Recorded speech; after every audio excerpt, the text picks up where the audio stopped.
Hey everyone, it's Cody and I'm hanging out with Kylie Morgan for the Country in the Park pregame. How's it going? Oh, so good. That's a little bit of a tongue twister. Isn't Kylie it? country, like there's a lot happening there. Country in the Park pregame with Kylie Morgan. So Love you're going it. to be at day one of Country in the Park. That's May 5th, Cinco de Mayo. Do you normally celebrate the holiday? Any excuse to have a drink, I usually do. Like I love that. a margarita on Cinco de Mayo. We're actually going to have a fiesta out at Country in the Park. So if you get some time, you can head over there for a margarita and some mariachi. Say less. Count me in. And we're also going to have a ton of other activities at Country in the Park, a mechanical bull, an axe throwing. Have you done either one of those? Done both of them, and they're my like two of my favorite activities. So I'm really Really? excited. We need to get you out there. You're so good on social media, TikTok and Instagram, that we need a video of you on the bull, especially. And Do it maybe a for the next competition between week. us for axe throwing. I did axe throwing one time, and strangely enough, I just was like strangely good at it. I was just like, I didn't think that I would be good at this activity the first time around. So I am always up for it. I love it. You know what? The same thing happened to me. I swear. And I was like, why am I just so naturally good at throwing axes? There's something to that. Maybe something to certain Your medieval women. times in the prior life that you lived. Maybe that's it. Maybe. So you're performing on the same day with Brett Eldridge and Lady A, both incredible acts. Have you met either one of them or performed with them before? Yes, I've opened for both of them before. Nice. They're some of my favorite humans. Also, I'm just like I'm I'm still like so shocked that we're sharing stages with people that I've looked up to for so long, and it just feels like who let us in here, who let us be on the stage. So Right. it's just it's a very humbling and just a very exciting thing, and I love both their music. They're both great, all great humans. So very excited. Well, good. So I actually first discovered you from TikTok, and it was about your wedding. And I know many people have heard this story before, but for those who haven't, you were getting married in Fort Myers, which is where you grew up, right? So we went down to Fort Myers for the Songwriters Festival. I would say 7 or 8 years ago, and just fell in love with the people down there. Fell in love with the beach and everything that had to do with it. So we started making regular trips, and we had this like kind of group of now family that we go there for Easter every year. And we always love, it's our happy place, and so we wanted to get married there because of that reason. And yeah, Hurricane Ian was the most uninvited guest on that day. Jeez. And seeing that video, I just felt so bad for you. I was like, this beautiful girl. I mean, so looking forward to this wedding, but you ended up having it like a month and a half later. Is that right? Yeah, so honestly, we were just really focused on helping our friends and family down there that lost everything. I lost my house in a tornado when I was 17 years old, so I know all too well about how long it takes insurance to kick in, and all these things that you just immediately need. And so instead, we strangely enough looked on a map and we were like, all right, where's the sunniest, nicest place that we can go this weekend, since we obviously have the weekend off, that isn't affected by this hurricane. And strangely enough, it was New Orleans, which is the irony of that. So we Wow. went Okay. down there, planned this whole Yeah. relief concert for them, and then was able to get married a month and a half later. Oh, so how is married life? I never see my husband. Oh my gosh. I I mean, honestly had a little bit of a cry attack last night. We're both artists, so we're literally like ships passing in the night, and so yeah, I just miss him, and I'm like ready to get some time with him.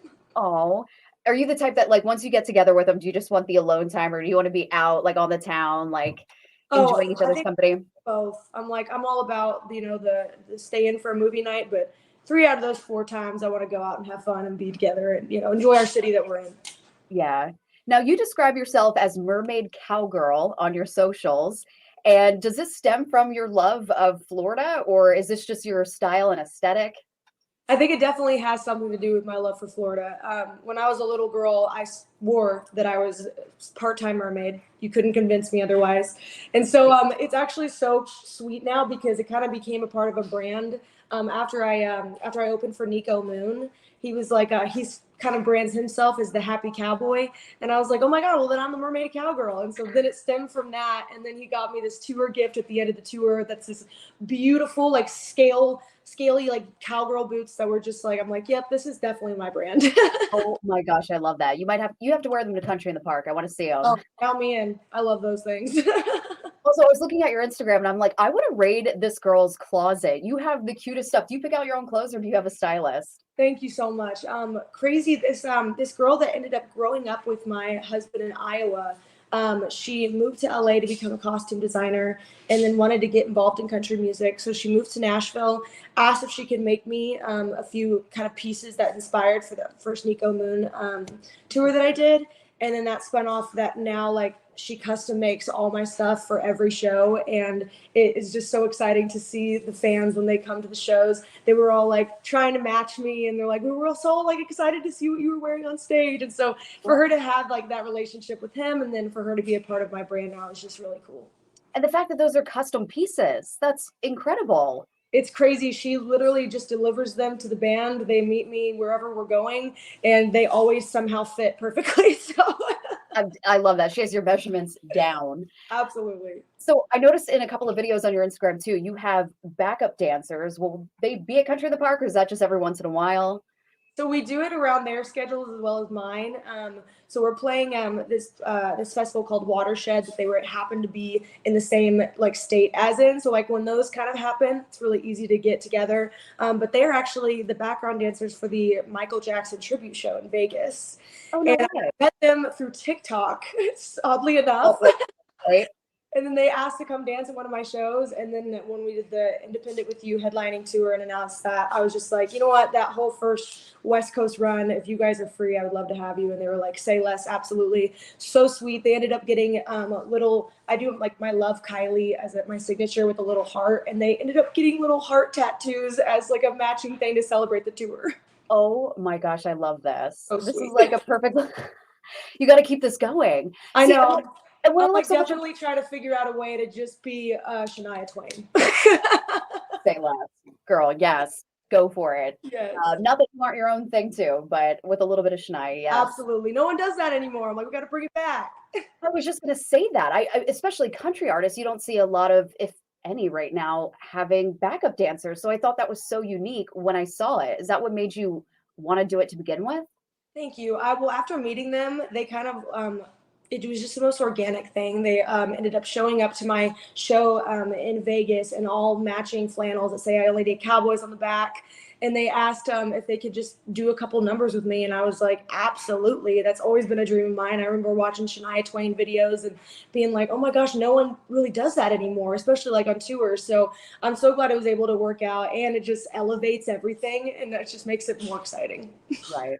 Well, I love that for you. I want to say congrats on the CMT nomination, Best New Female Artist. I mean, that is a big deal just to be nominated. How did it feel first finding that out? Because I know you're still, you're climbing the ranks, you're getting out there, and that just had to have been such a moment for you. I was not expecting it at all. Like truly, like I posted a video of me finding out because I wasn't even planning to go to the awards because it was my best friend's bachelorette weekend, and I didn't miss it.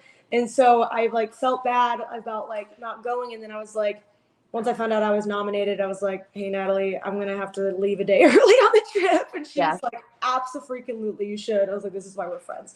But having those moments that just like happen in your career that you've been dreaming of for so long, it's always like felt so far away for so long, and to get like that immediate gratification with just like the industry credibility and having those like your name next to names that you've looked up to for years, it's crazy to me. Right. Now I can only imagine. Is there an award that if you won or even were nominated for, you would be like, okay, this is it. This is big for me. Or are you not really focused on that? I mean, I'm all about like vision board and manifesting. And I definitely on my vision board have a CMA award and a Grammy on my vision board. So I'm really hoping that those two are the things that manifest themselves in the future. Oh, well, I love that. And I can't help but bring up the fact that you were wearing the same dress as a fellow nominee, Megan Maroney.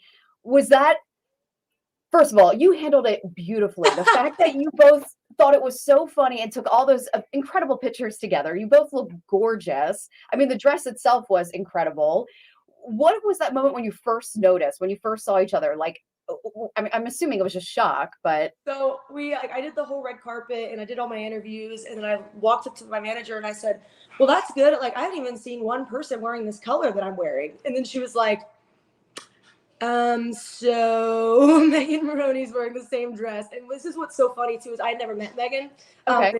Honestly, it turned into a friendship. We talk all the time now, and so it was honestly one of those moments where I'm like, this happens. We can either do it in one way or do it in the other way. And I'm just so glad that she was so sweet about it and we were able to kind of make it a moment. And I even had someone message my manager that's also a manager of another artist because we ended up getting so much press out of it. You know, people ran Sure. and say, thanks CMT did. And so this other manager that manages this other artist ended up messaging my manager and was like, I'm considering having my artist match someone next year. Just to get that much press from it. I love it. Well, clearly it was such a good dress because she also chose it as well. And it was perfect for the category, right? I mean, Yeah, it really was. And it was just really cute to be able to have like she called it a Barbie version and a Bratz doll version. So oh my God. it First of definitely all, I was a love moment. that. That's adorable. Well, let's go back to Country in the Park because again, you're going to be here day one, May 5th. Have you ever been to Sacramento before? I don't think I have. I think that we have we ever been to Sacramento? Yeah, for My tour manager's sitting over here. So Hey. he's the one that knows my schedule more than me. That's Yes, funny. okay, we have been there Okay. for some promo tours. So yes, we are in a million different places at once, and so we're gonna be in 4 cities this week. And I just got home from another city that I was in, so I've just been pinballing it. I think about that all the time when I think of artists. I'm like, how do they keep track? How do they deal with that? It's just so much travel. It really My is. tour But manager, he makes sure I show up. it's and all thanks to know we're people in the good places or background. Shout out to you for keeping it all, under wraps. Well, this would be the first time that you're actually performing in Sacramento, Yeah. right? Yes, Okay. that'll be the first time performing. And like again, what a lineup to be able to have my first time performing in Sacramento. Again, I'm such big fans of Brett and Lady A, and every time I've opened for them in the past, they've just been so kind, and so I'm excited to kind of get back with them and continue to make a new memory. Well, we can't wait to have you out there. For everyone who didn't get their tickets, kncifm.com. Kylie, again, you're going to be there day one, May 5th, and we can't wait to see you in Sacramento. I can't wait to see you, and thank you so much for having me and spreading the word. And my name on this ballot just makes me so happy. So hopefully we'll be drinking a margarita in the sunshine real soon. Yes, while axe throwing and riding a bull. Yeah, I mean, what an activity day! I know, we have so much going on. You'll be surprised, pleasantly surprised. All right. Well, thank you again. Thank you so much. So nice to meet you.